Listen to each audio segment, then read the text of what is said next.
Okay, welcome everyone and good afternoon. I don't think this is working and I don't think we need it. A few years ago, you can all hear me, it's okay, right? So, I tend to be loud anyway. A few years ago, we had courses in the Department of Arabic and Near Eastern Languages that were labeled ancient. I believe Dr. Rashwan would object strongly to this label because to him we're pretty much postmodern. And in fact, all the courses of the Department of Arabic and Near Eastern Languages, they range within 1,400 to 1,600 years. And Dr. Rashwan would certainly consider all of our courses belonging to one era. But it's wonderful to have someone who can connect the real ancient stuff to the at least pre-modern stuff in the department. And this, I have the pleasure to welcome Dr. Hani Rashwan, who is an Andrew Mellon postdoctoral fellow in the Center for Arts and Humanities at AUB. Dr. Rashwan holds a PhD in Cultural, Literary, and Post-Colonial Studies from SOAS, University of London. He specializes in comparative historical rhetoric. His research offers new criticism and analysis of ancient Egyptian literary rhetoric based on classical Arabic poetics, with the full consideration of the unique visual nature of the ancient Egyptian writing. His research uses a detailed understanding of literary devices as the means to better understand the intellectual life of the rhetorical context. He is currently working on the differences between Arabic balagha, literary rhetoric, and khataba, oral public speeches, and how such understanding could positively impact the young discipline of comparative rhetoric. His research bridges the two disciplines of comparative literature and comparative rhetoric to acknowledge the relationship between the poetic form and its eloquent content. He is publishing a book with the American University in Cairo University Press titled Literariness and Aesthetic of Ancient Egyptian Literature, Arabic Jinas in Post-Eurocentric Poetics. Please join me in welcoming Dr. Rashwan.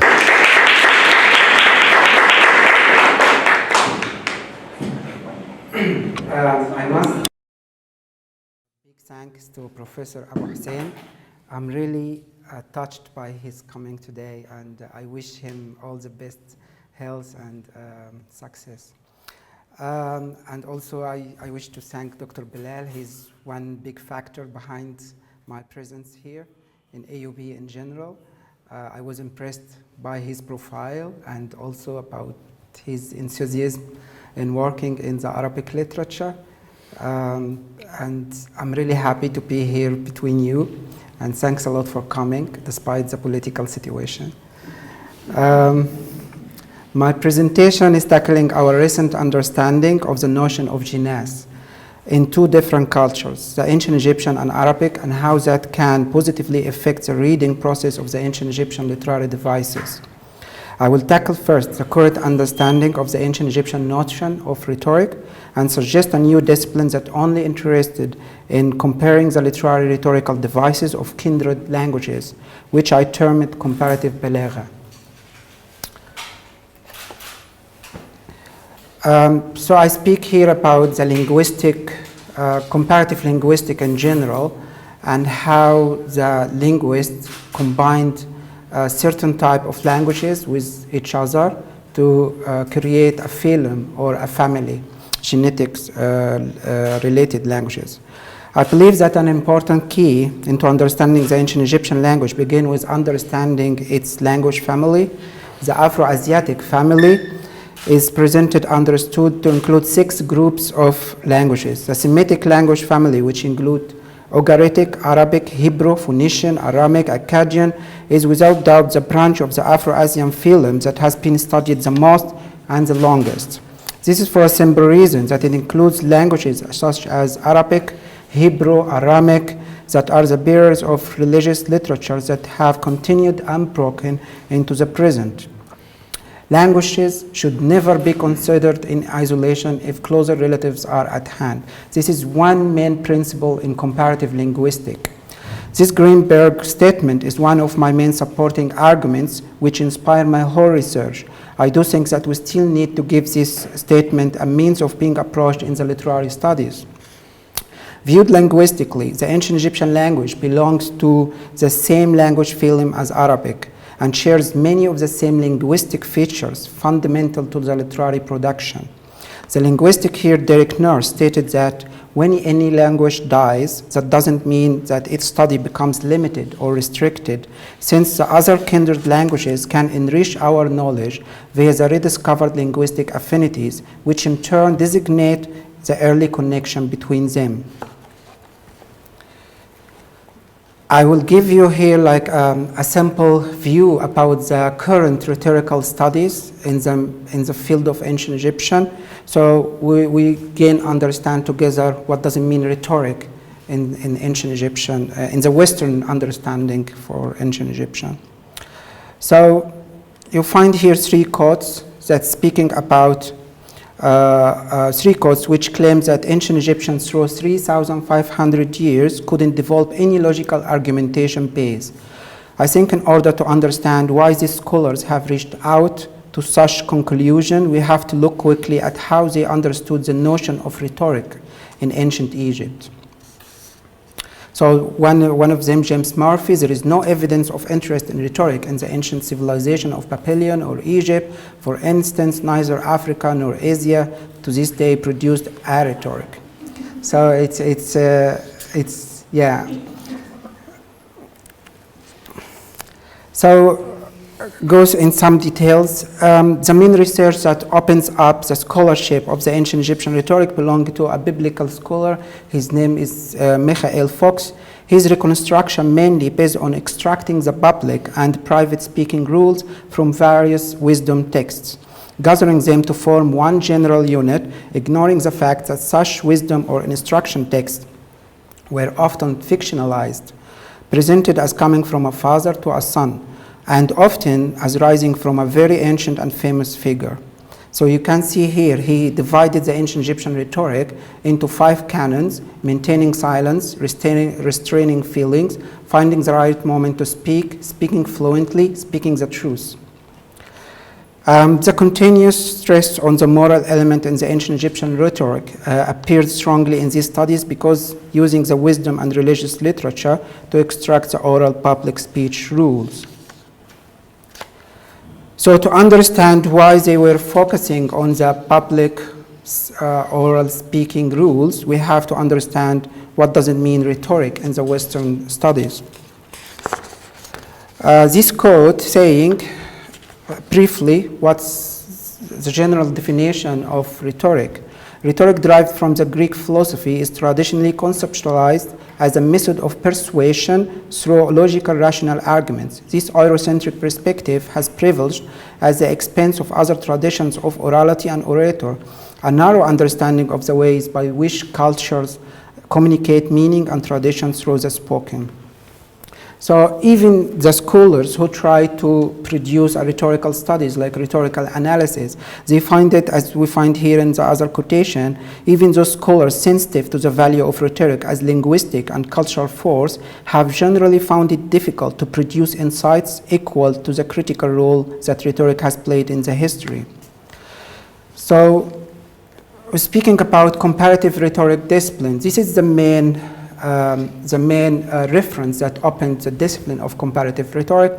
It's belonged to George Kennedy, an American professor who wrote like an encyclopedia about the whole different rhetoric of different countries like ancient China, India, Mesopotamia. So it's like encyclopedia of many different countries.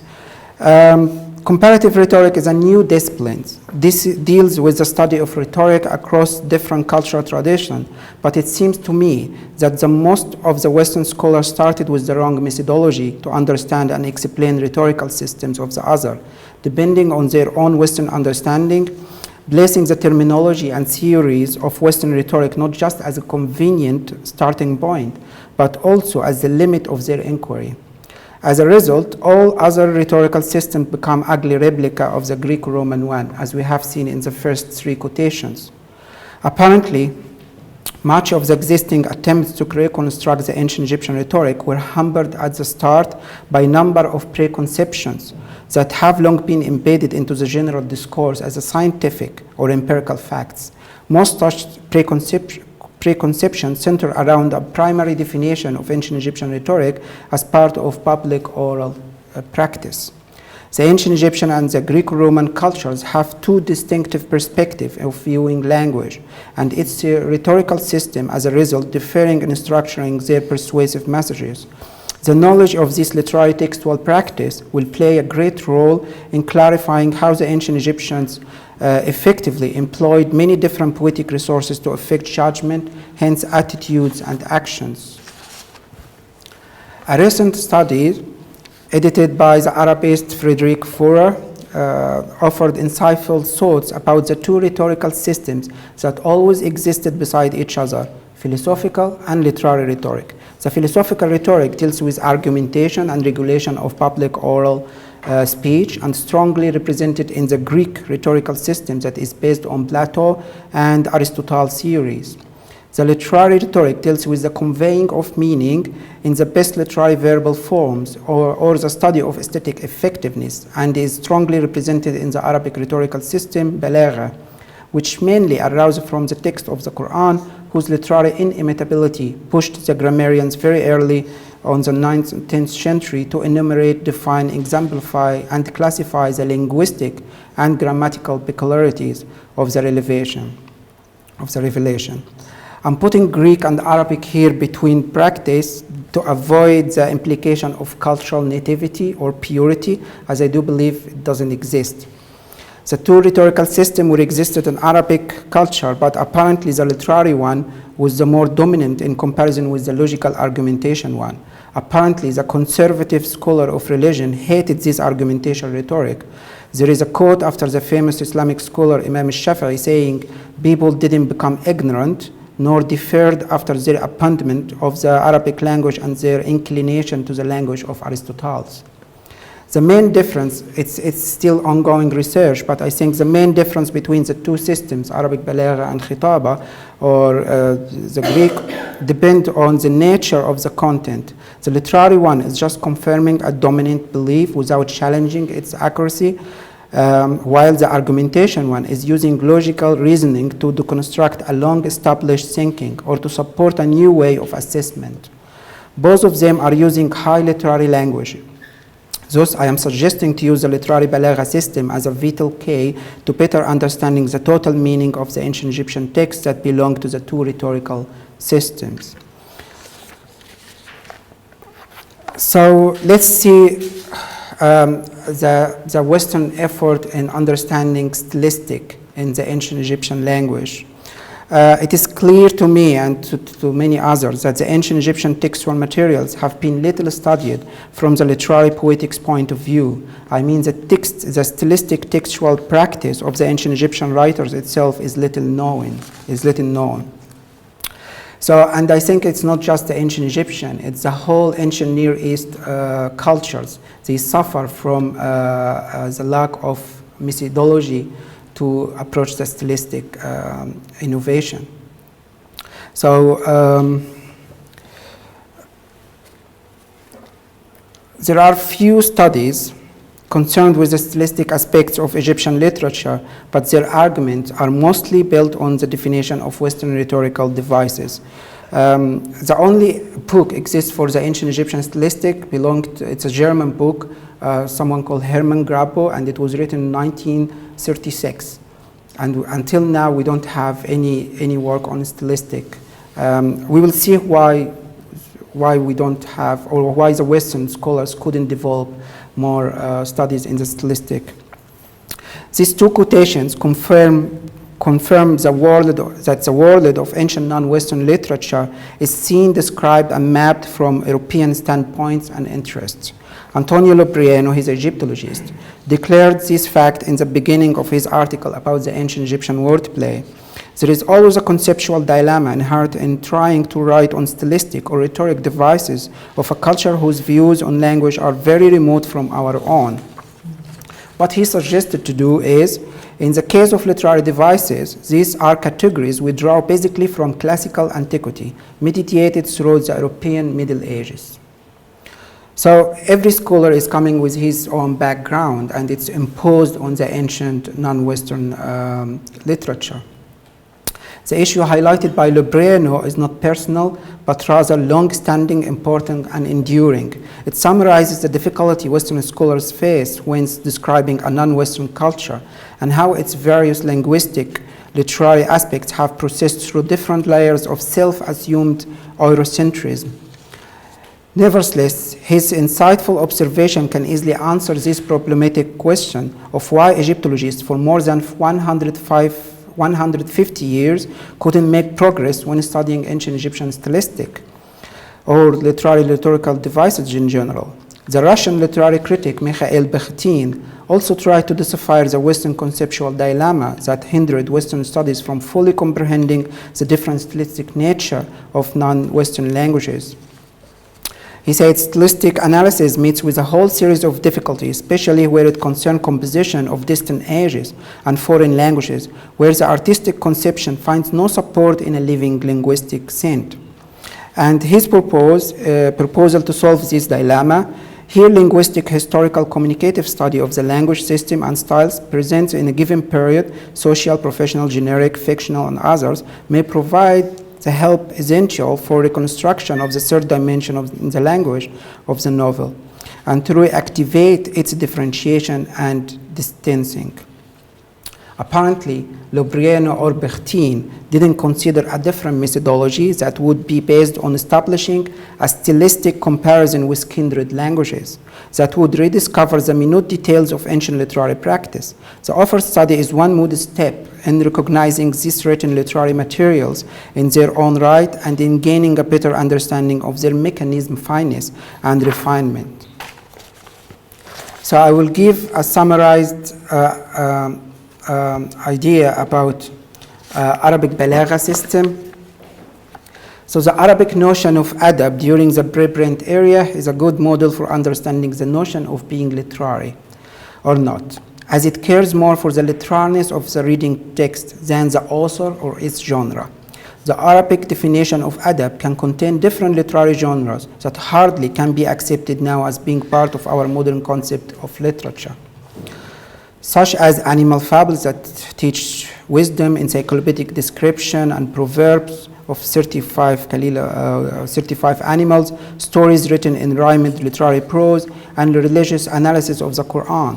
What unites all this composition is the quality of balagha, which is related to the verbal literary talent through which the author penetrates the hearts of the receiver through effective literary devices of the text, which influence the addressee's appreciation of its beauties. In other words, the Arabic authors are obliged by their own receivers to effectively employ many shared literary devices in their discourse in order to effect judgment, hence attitudes and actions towards their writing.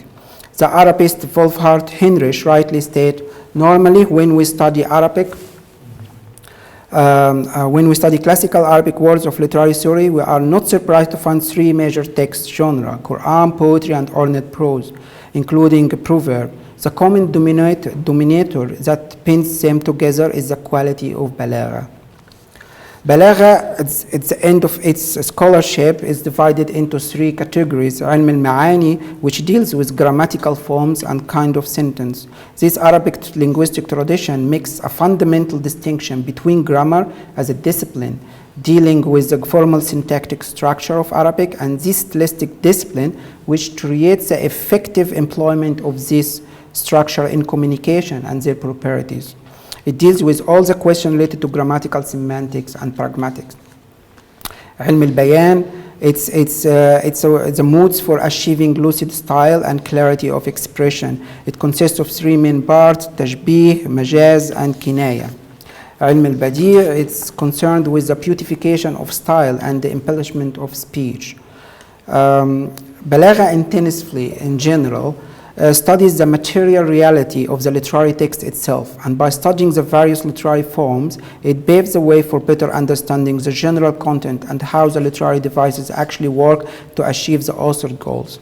It can be said that Balagha sees the literary work as a more or less consistent assemblage of literary devices with interrelated function within a total textual system. The creative author had to employ the whole stock of formal literary elements such as sound play, rhyme, imagery, syntax, creativity, elaborated narrative techniques in a way that looks unfamiliar to the native reader, to make him feel that what he is receiving is not part of his common ordinary language that he uses to write or to speak with. It's part of inimitability it's the other face of inimitability of Quran. If you want to learn Balagha, it's related how to understand, to better understand the inimitability of the Quranic text. Balagha doesn't consider the detailed relationship between the author and the produced text, or the literary genre of the text, but it deciphers the author's talent by evaluating the used literary devices and how the writer succeeds in meeting this literary text expectation. It can be said that Balagha sets the rules for different literary devices that have been extracted from different literary texts, authors, and times, in order to assist the readers to evaluate their own reading texts. The Arabic science of Balagha focuses mainly on studying the various forms of each literary device. The author's study is part of a new suggested discipline, Comparative Balagha. It focuses on studying the literary stylistic devices of two kindred languages in a productive comparative way. I mean here per productive that the differences between the two systems are more stressed than the similarities. So not just speaking about the similarities between ancient Egyptian and Arabic. So, speaking about my case study, Arabic Jinas. What's its Arabic Jinas? Jinas is not Arabic word. It's a loan word derived from the Greek Latin root genus, which means race, type, gender, descent. It has been transferred to the Arabic language via the Syriac word geneza. The word genus doesn't occur in the Quran, and the root gens is not found there at all.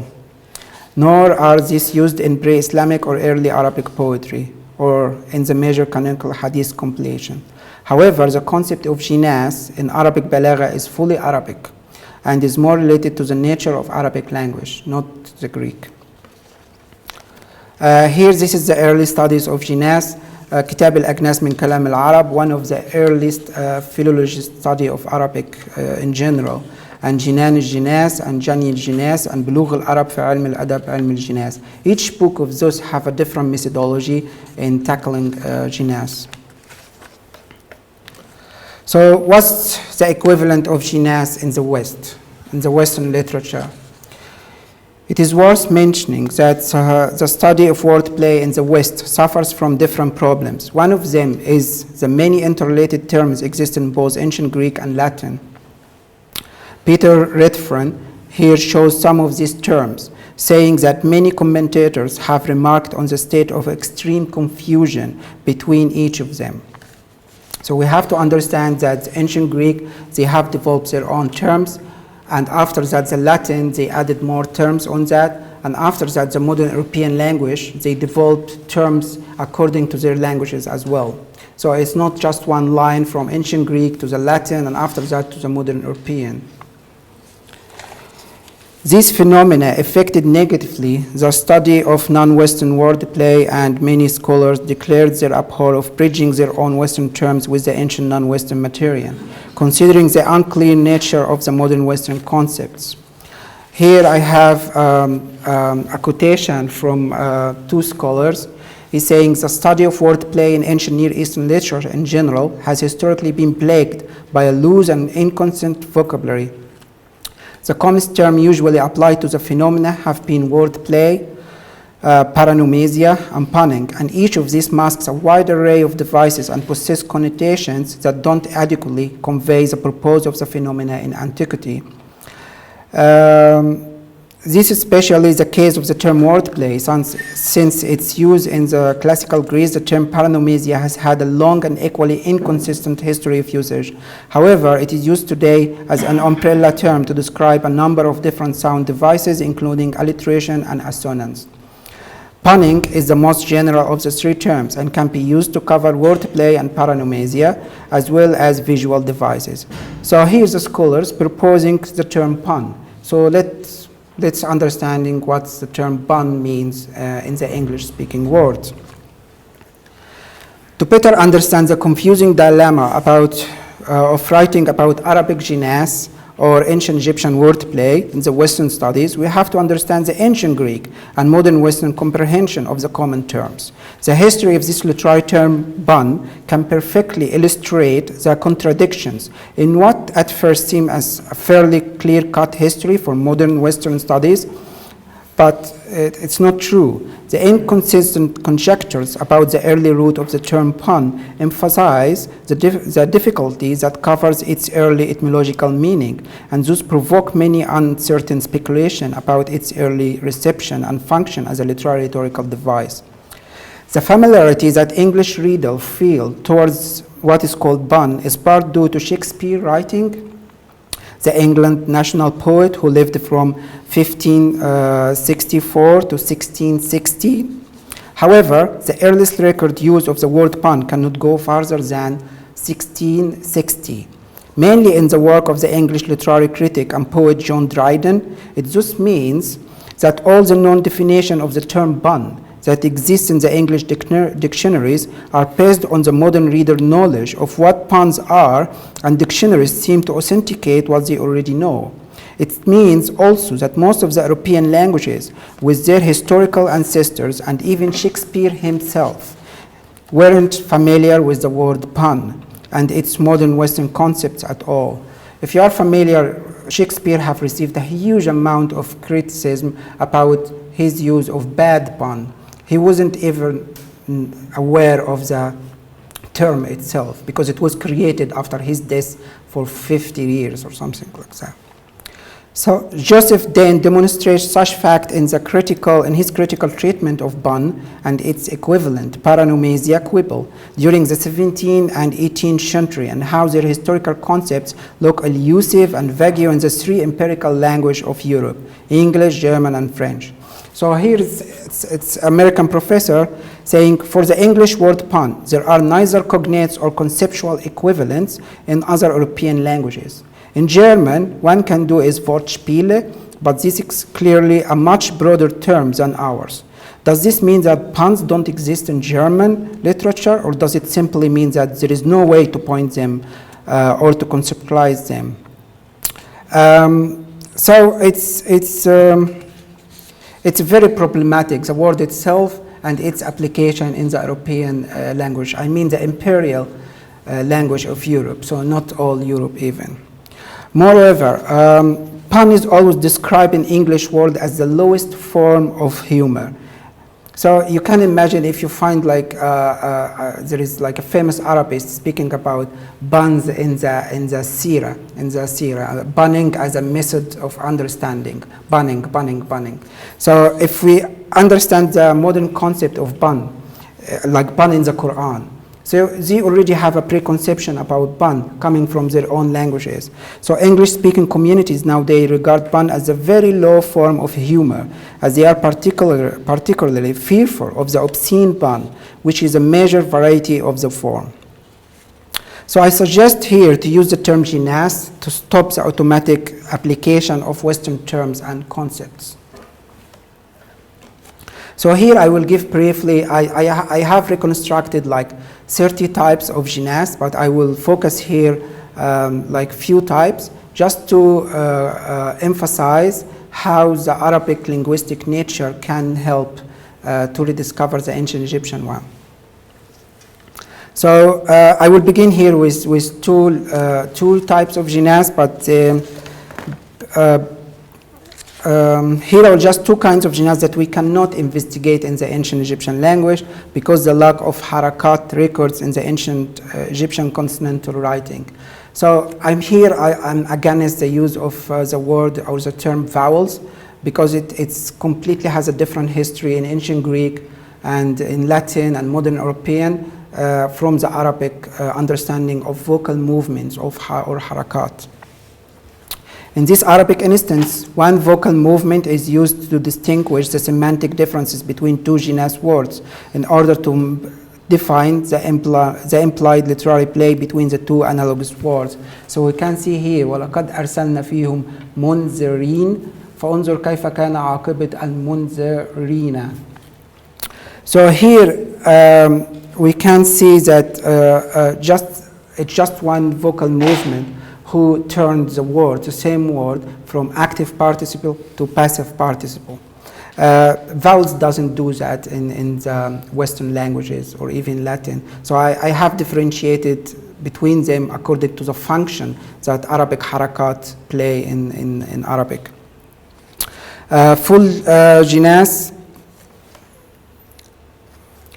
So this term refers to two words of different meanings that have complete agreement in four conditions: its vocal movement, the number, kind, and order of its letters. The balaghists, I don't always use rhetoricians, so I use balaghists. So I avoid also the negative Western connotation of the word rhetoric.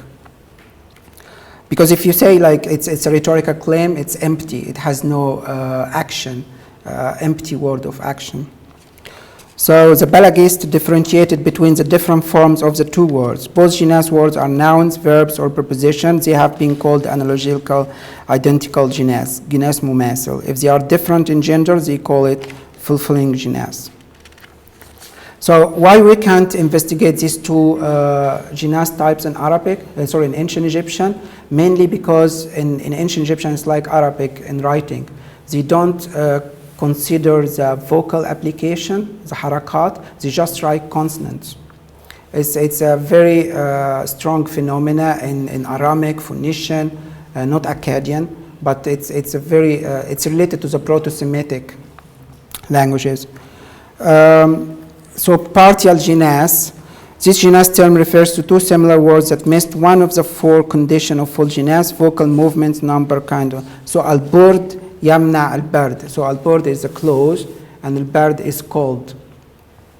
So it's a proverb. Al-gahil imma mufrit aw mufarrit. So two different words, but they have one vocal movement different between the two words, and it's changing the meaning of the word itself. So if we get one ancient Egyptian example, I have a huge amount of ancient Egyptian examples, but I will give here one here. It's from the hieroglyphic hymn of Osiris. It's in the Louvre Museum. Here's a play between shoot and shoot. The first shoot it's to mean the shade, sun, the shade, the sun shade, and the other one means a feather. So they play also between the two words. Here is example from Hatshepsut obelisk, and you can see kha'u and kha'u. So the two words, they have the same consonant but with different meanings. And also he has double actually ancient Egyptian partial Jinas between akhti and akhti. So the first akhti, it means the horizon, and the other one is a god.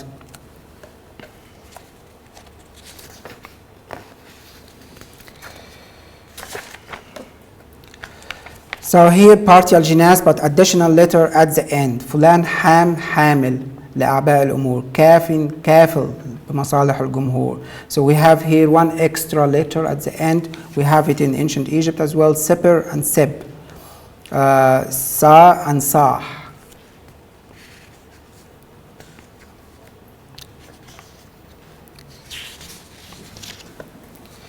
So here also partial Jinas but additional letter in the beginning.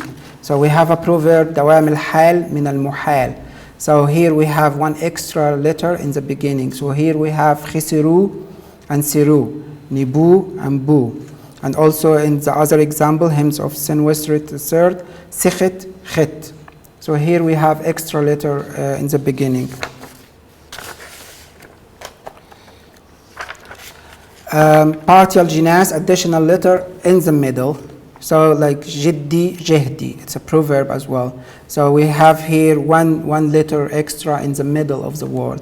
So sinnijim and sisnijim, and nibau and nibu. And also in the example here from the love songs, her and heter. Morphological Jinas. So these Jinas terms refer to two lexical items that have the same morphological root but in different grammatical positions. The two words can be also different in their vocal application, but the consonant root is the main dominant in shaping morphological Jinas. This type of Jinas has been used often in Arabic, as it shows how a verb and its derivatives can creatively be used to produce different semantic only by changing its grammatical position in the sentence. Morphological Jinas cannot simply be considered as part of the fabric of ordinary language, as some Western literary analysis tend to deal with it. In the field of the Western translations, translators intend to replace the repeated words by synonyms, or even completely omitting them. As a result, the Western readers lose the meaning of the various forms of the original repeated word, or at least missing out on the sound repetitions. Many classical textbooks of Western stylistics warn the students that repetitions are shocking to the ear and that repetitions are to be avoided by the use of synonyms. However, the situation in Arabic and ancient Egyptian language is reversed, as morphological Jinas serves as one of the most desired literary devices that facilitate communication and minimize errors in receiving the intended message. So you can see here, لا أعبد ما تعبدون ولا أنتم عابدون ما أعبد ولا أنا عابد ما عبدتم ولا أنتم عابدون ما أعبد ومكروا مكرا ومكرنا مكرا. الباحث الجيد يبحث في موضوع مفيد ويهتم ببحثه. So it's a lot of repetition here. The ancient Egyptians, they have very similar situation with using different forms of the same verb. So we have here one of extracted from a text called Kha'khibr Sinib, in jed jed jedi jed titi fi. Actually, this is how the Western scholars receive la umakaru makran umakarna makran. So it's and the other one hisi hisis hisiyu. So hisi, it means to praise, but it's in colloquial Egyptian we mean his. It mean also sawt, a voice. We say hissak ali. It's related. And also here's the last example, shiri shiri shiriyu. So repeating the same root but in different grammatical position. Double morphological Jinas. This doesn't exist in Arabic, just in ancient Egyptian, when the author use two forms at the same time. So two roots, different roots. So ken and kenit. One is participle and the other infinitive. Nakhtu and nakht. One is plural and one is singular. And the other one irit and ear. And khesfit and khesf. By the way, khesfit, it's a feminine plural. Because any feminine in ancient Egyptian ending with t, with a t, so it's a sign of feminine. But also khesef, it's mean punishing in ancient Egyptian, which is khasafa in Arabic. So here's semi-morphological Jinas. It's when the linguists are not sure about the relation between the two words. So they are not very confident to relate them to each other. So if I say إنه ذهب وأخاف أن تذهب, so ذهب is gold, but تذهب is to go. There is no semantic relation between this, but they have the same root. So it has been acknowledged as a dilemma in the ancient Egyptian morphology.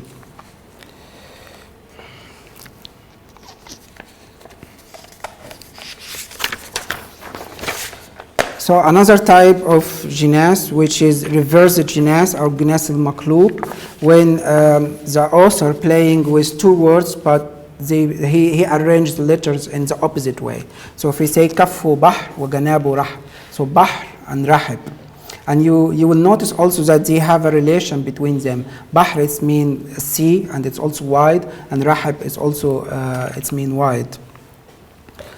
And here we have, in the ancient Egyptian example, Weben and Nebu. So Nebu, it's Weben, it's mean to rise, okay, for the sunrise. And Nebu, it's mean gold.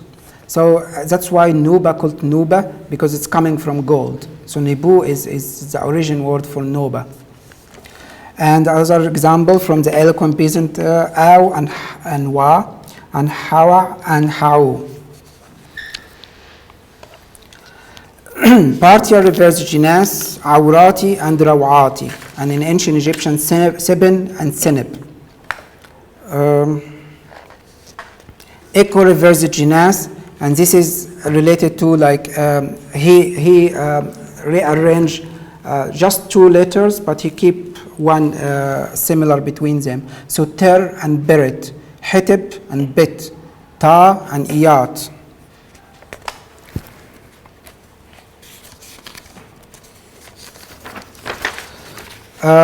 Resemblance Genus. So this genus term refers to two similar words that have the same number and kind of letters, but with only one letter different in both of them.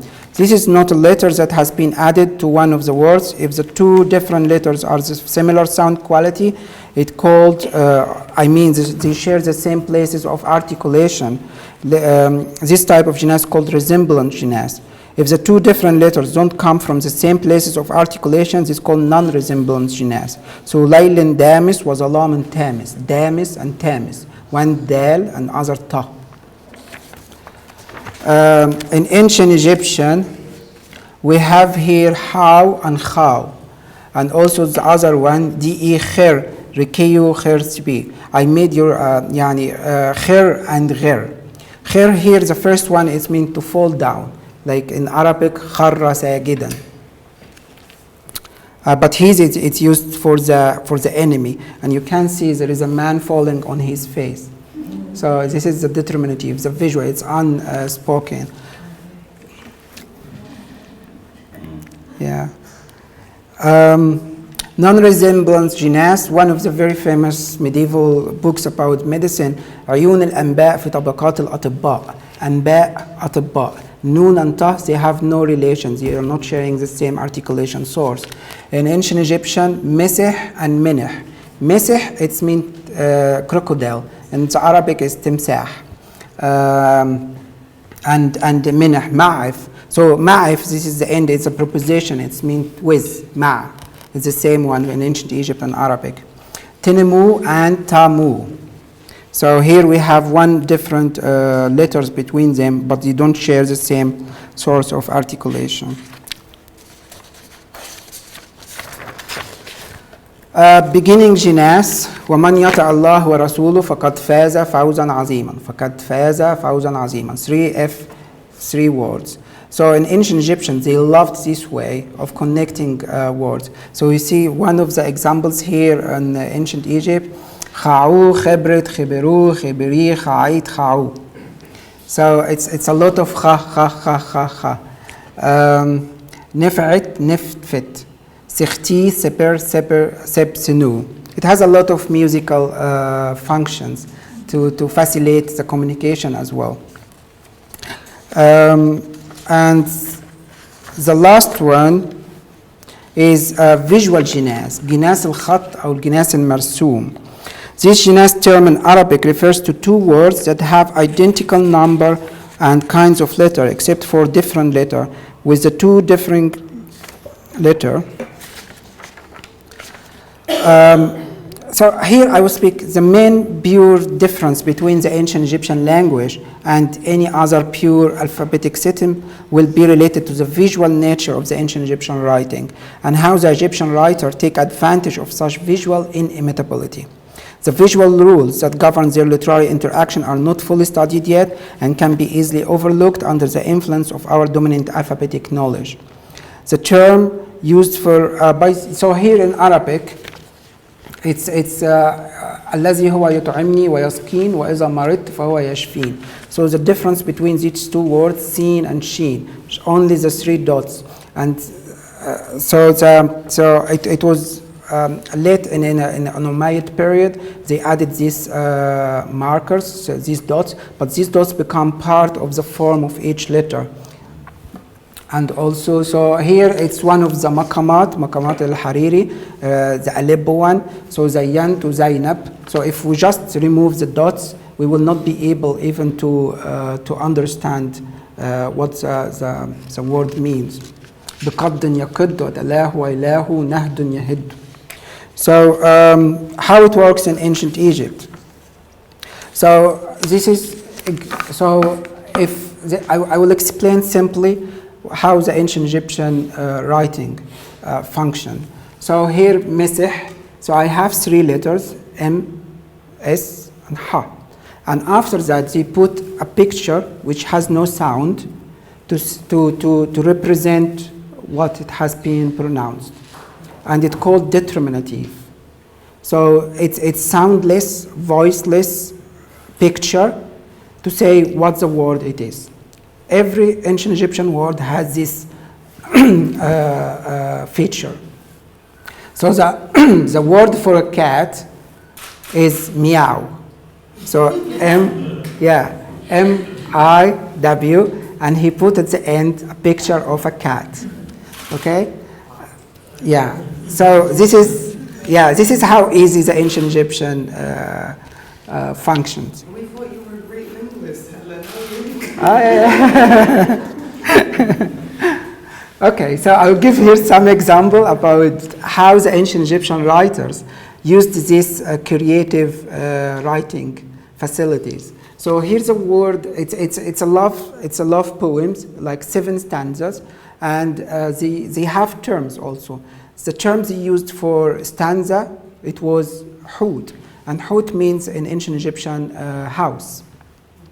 So, but he didn't write the typical word of house, but he added a papyrus determinative at the end to say it's not a normal house, it's a house built of words. Words, because it's stanza, it's not a normal house. So this is the papyrus sign here. It's a closed papyrus sign here, this one. So usually in every type of writing you will find this form, but to say no, it's a term related to a new meaning, he just added this different determinative, which is, it will not be recognized to the listener, but it will be recognized to the reader. From the same love songs here he's making like a Jinas between the number of the stanza and the first word that begins the stanza and the end word in the stanza. So here he's playing with wa. Wa, it's mean in ancient Egyptian wahd. It's mean the first or one. So wa here, he referred to the lady here. He is referring that his beloved girl is unique, is only one. And here he's ending with the same word wa, but with different determinative related to the gods of beauty, which is Hathor. So he's making indirect comparisons between how unique his beloved girl and how unique this the gods of beauty. Unfortunately, the gods of beauty is written with a cobra, a snake, so it doesn't make good sense. Yeah. Here, it's a very good example from teaching of Kagemni. So it's a teaching from a father to his son about eating morals, about speaking morals. So it's a huge amount of teachings. So one of his example that he said, Irhamis ek hana ashat mised mirror ek. If you sit down with attitude, pretend that you dislike the food you always love. So you love this kind of food, but you don't have to show that you are dying to eat it. So, but here he said with a multitude. So it's hemis usually written with a man. Hemis, it means to sit down. Okay? And it's usually written with a man who is sitting down. Simply, it's very simple. But in this example, he wrote Hemis with a different determinative with a woman who is giving birth. So it means that you don't like the company of this multitude. So it's a completely different message from a normal sitting. And in the other example, he said, "Irhamis ek hna afa wenem ek akhf swa." If you are sitting down with a glutton, someone is really eating a lot. And also, he's speaking about nobles. So if you see, it's how you behave well with the community of elite. So if you are sitting down with a glutton, eat after his gorging has gone. So you don't begin eating until he finish. This is kind of respect to his power. But he used also Hemis, it's the same one. It's you don't like this company, but you have to stay with him. So you don't like the company of the pregnant woman? Yeah, he doesn't like to stay with gluten. No one likes to stay with gluten. But if you force it, Why a pregnant woman? That's all I can. gluten. No, the pregnant woman. Yeah, the pregnant woman is a symbol of suffering. I see. But she's not pregnant. She's giving birth. She's giving birth. Yeah, beautiful girls. So it's like if you are forced and you don't have any other option to avoid sitting with this person, its suffering is compared to a woman pain giving birth. And this is like a soundless picture. So it's just for reading. So it's just the readers who could get this message, not the listeners. So this is also give a question about how, like a storyteller, if someone receiving this, how he will translate this picture. For the end, this is the cursive ancient Egyptian writing. It's called hieratic, and we can see here on the papyrus that the writer himself tried to enlarge the determinative, to ask the reader to stop or slow down your reading speed and think about the giving metaphor. So he's saying, Jiba'u mi sishinu. Jiba'u is like suba. So Jiba'u is suba. So her fingers like lotus. So to enforce this imagination for the reader, he enlarged the flower. And this is the hieroglyphic transcription of Gardner, and this is our modern font. So when we deal with the translation, we don't deal with the original poetic form that was designed originally to speak with the readers, with the native readers. To conclude, the Arabic approach of Jinas allows the achievement of new insights into an old and almost abandoned topic in the ancient Egyptian literature. The examples of Jinas show the effective role played by Jinas in beautifying text from different genres in both ancient Egyptian and Arabic. Visual Jinas informs our modern understanding of the relationship between the ancient Egyptian poetic form and its creative reader, and it forces us to rethink the role of visual imagination and literary production in general. The ancient Egyptian visual Jinas types show clearly how the relationship between the writer and the reader was highly contextualized. And thank you so much for listening and being here.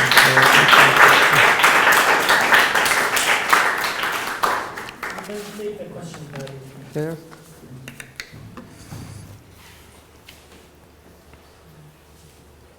Yeah, there, please. First of all, thank you for a truly fascinating lecture.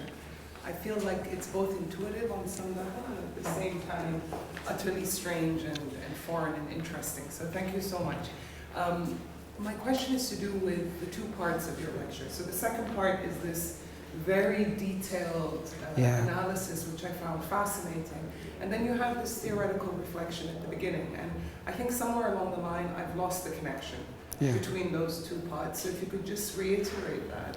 And also, not to add to your burden, one of the things I love about what you're doing here is how you're bringing together all these different strands of theory, essentially. Yeah. Strands of writing from Bakhtin all the way to, I don't want to add another one, but it seems to me that it might be worth also reflecting a little bit on the kind of critical engagement with philology. Yes. Because you seem to want to resist, if I understand correctly, a Eurocentric understanding and a Eurocentric approach, and you insist on these square quotes for Egyptian and European. I don't think that gets you out of the conundrum, simply to put scare quotes onto it, because part of the critique of philology is that it flattens and ahistoricizes. Yeah. And you recognize this connection between languages. And so it just seems to me that there's a little bit of fine-tuning to do on that part, and then if you can just explain to me, because I think I might have missed it, how all of that relates to the second part. Yes, it's Sorry, it's a yeah. It's I know it's I know a part of my struggle to reach this point is like I have spent like 3 or 4 years lost between the disciplines and lost between the Arabic understanding and the Western understanding, and it's like I didn't. If I'm looking at the rhetorical analysis of ancient Egyptian, I don't understand what they mean, and because I'm coming from Arabic balagha, which is completely different methodology, so the easy equitation between rhetoric and balagha, it made me lost. I couldn't understand how to approach the text. So here what I'm trying to do is just to understand what does it mean rhetoric as a term and a concept in the ancient Greek, and after that the modern European languages, and after that I have to say how Arabic balagha was functioning in the Arabic language in comparison with Arabic khitaba.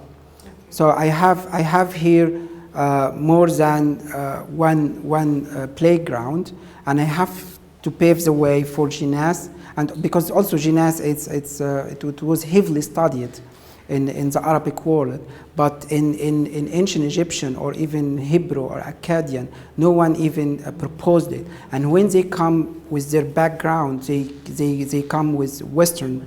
So here I'm trying to say that even Wortspiele in German, they don't know what's the difference between Bann in English and Wortspiele, and even the French one, because every language represents its mechanism. I cannot use like universal terms saying, it's universal, wordplay, it exists in every language. It exists, but it's different with different concept, with different application according to the nature of the studied language. So if I ignored this layer of how different they are, I will reach a misleading statement saying, there is no rhetoric in Africa and Asia and all ancient Near East, they were illogical societies, because he was searching for a certain type of rhetoric. Doesn't exist. Yeah, but then do away with the whole language system, families, language families altogether, because that's the baseline of the philological assumption. Yes. Everything grows from that. Yeah, this is where I stand. So I used comparative linguistics. This is how it works. I have to compare between similar languages. So I used it as an argument, because actually I suffered a lot to work on this topic in the West, especially because you are challenging their superiority in somehow, because it's how we have to use these terms, because this is the scientific terms. It's not accepted to even to use your own term. So what I'm trying to do is to use even the ancient Egyptian terms to stop this automatic application. Yeah. Yes, Bilal, yeah? It's not a question, it's to participate in this discussion. The issue here, and you're very aware of it, you hinted to that, is that Arabic actually has poetics, the field of poetics, right? Unlike these other languages. Certain cultures did not develop a notion of poetics. Go to, for example, the Chinese literature. That even notion of poetics is not there. Right? But these terms were studied by Arabic critics. You try to actually detach from that, right? By not saying, for example, that this example is coming from أجناس التجنيس of the Tha'alibi, or using Tha'alibi's different categorization of this, right? You try to detach from it, and rightly, because there's no other way. But it is a challenge, actually. Yeah. Arabic tradition is so rich compared to other traditions. When it comes to term like Jinas. Arabic balagha is I think it was created to serve the Quran as an inimitable text, and after that it was extracted to be used in other literary genres. But it has been it is very developed in comparison with the stylistic studies of the West, but also they are very developed in terms of argumentation and logical rational thinking, so they have a lot of categories, and this is what Arabic khitaba did in علم الكلام and speech science. علم الكلام, it's المتكلمون. Please, Catherine. So this is coming from a place of ignorance in relation to ancient Egyptians, so the answer may just be no. But you were talking about kind of epigenetic understandings of poetics, and going on from a colleague's question, I was wondering, is there any theorization within ancient Egyptian texts that we still have? I understand the survival is patchy, but that we still have of ways of writing or ways of speaking?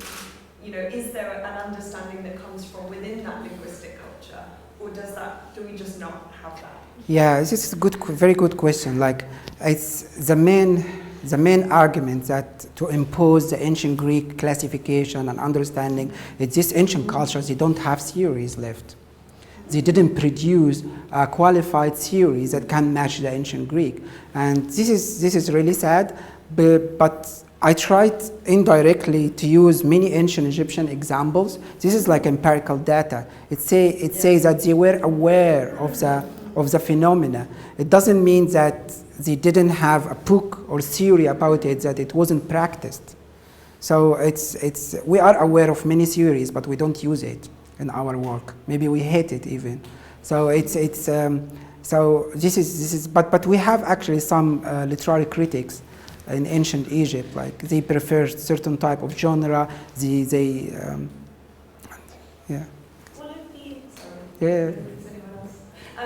One of the things that has been interesting recently, I'm a medievalist, as you know, a Western European medievalist, and one of the things that has been being worked on recently in manuscript studies is the way in which scribal emendations, when a text is copied, so you have a text and then a text is copied again, and the way that the scribes change the text as a form of literary criticism. You know, I prefer this word rather than that word, for example. I don't know if there is any. Yeah, we have it, and this is a very it's excellent phenomena of preprint. So you don't have one fixed final text. Exactly. So the author produced one text, and after that the copiers, maybe no, he didn't mean that. So he added his stamp on the text. So the text has many lives, as many as the copiers themselves. We have it in one of the stories called Eloquent Peasant and Snuhi as well. So we have many different copies. It's the same story, but each copier has his own input in the text. How about wordplay in other ancient languages? Like I'm not in the Bible, no, it's a huge amount. It's Adam. It's like all the names in the Bible. It has a lot of connotations, and they play with it in Phoenician as well, in Akkadian. But that's why I begin with why the Western cannot approach these ancient texts. But they accepted another ones. They accepted Ugaritic and they accepted in biblical, and why not? But not in Egyptian. It's interesting. No, I mean you accept it. You mean the methodology? They accept the wordplay and the method. If you read the original biblical Hebrew, it's full of Jinas and different type of Jinas. But it's the Western methodology in tackling pun as a lowest form of humor is not giving right to the ancient writings. So how is that different polysemy? What? When you say a word is polysemic. Polysemic, yeah. This is What's the difference? this is it's if you this is the thing. The modern West, especially the three culture, German, English, French, the three imperial, they feel privileged to connect themselves directly to the ancient Greek. Okay, Greek and Latin. That's just the three. Okay, and you think it's a clear-cut history between them because they write about it in a very enthusiastic way. But when you deconstruct this line, you think no, it doesn't. When you go to the ancient Greek, okay. So I feel like, especially the literary terms, it's not like chemistry. It's not like mathematics. It's not like physics. It's see. It means see everywhere. No, it's according to the language itself and the concept itself being formatted according to the nature of the language studied.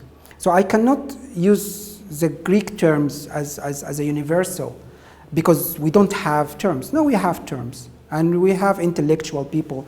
They worked hard to get the phenomena and to exemplify it. And it's a good thing to put the two practices together in front of each other to understand how different each language. And being different is being unique. It's not just similar. So you know the unique thing that this language is Yes, Ahmed. Yeah. Sorry. Thanks again for the very interesting lecture. If you can, taking into consideration all these differences and this discussion, how could you ultimately resolve the problem of translation of these terms, like balagha, khataba, and how? They mean different things in different languages. Yeah, So balagha mainly is literary poetics. This is literary poetics. Even in AUC, they have a journal. It's called Alif, Comparative Poetics. The Arabic translation of it is balagha muqarna. So poetics is very attached to balagha. For khitaba, it's rhetoric. It's mean in Greek. It's mean to speak. So khitaba is oral public speech. But the thing also here is the difference between balagha and khitaba, and I'm still working on this point. But it's kind of confusing relation because balagha is giving credit to a statement, so a statement non-challenged. So if you do remember the Moses Pharaoh, the story of Moses. When the God told Moses, "La takhaf, innaka anta al-a'la." So if you can imagine, the God of Moses, he punished all of Egypt, the animals, and he killed the son of the Pharaoh, and they killed the Egyptians. And after that, he's saying to his prophet, "La takhaf, innaka anta al-a'la." So if you see, "La takhaf, innaka anta al-a'la," "La takhaf" means don't be scared. You are the superior. So it's repeating innaka anta, innaka anta. So it's from the Greek-Roman rules. It's illogical, irrational to go to the Pharaoh saying, "No, I am the superior because I have the support of the God." But the language make it rational because it plays with the emotional reception of the language itself. So innaka anta, it's a very complicated. Innaka is a confirmation device attached to second person singular innaka, and anta is independent pronoun.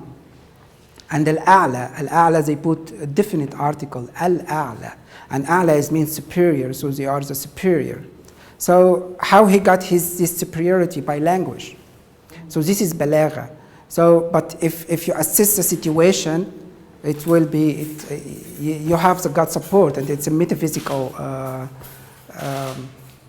notion which will not be applied to a Greek-Roman standards. So that's why they will not speak about it as a rational. Yeah.